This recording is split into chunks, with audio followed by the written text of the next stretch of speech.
മക്കളെ ഹൈഡ്രോ കാർബണിലെ ഒരു NCERT index question ആണ്. IUPAC നെയിം തന്നിട്ടുണ്ട്, അതിന്റെ സ്ട്രക്ചർ എഴുതാൻ പറഞ്ഞിരിക്കുകയാണ്.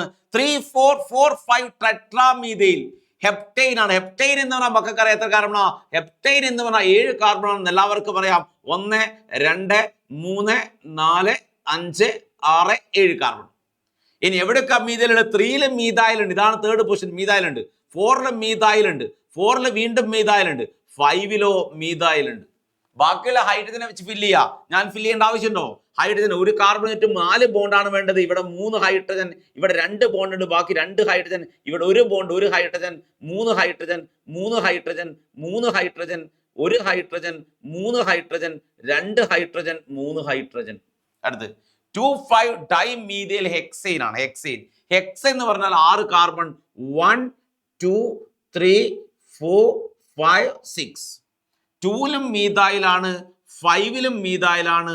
2,5 ഡൈമീഥൈൽ ഹെക്സൈൻ ആണ്. 3 hydrogen, 1 hydrogen, 3 hydrogen, 2 hydrogen, 2 hydrogen, 1 hydrogen, 3 hydrogen, 3 hydrogen. 2,5 dimethyl hexyne. Clear ആയില്ലേ?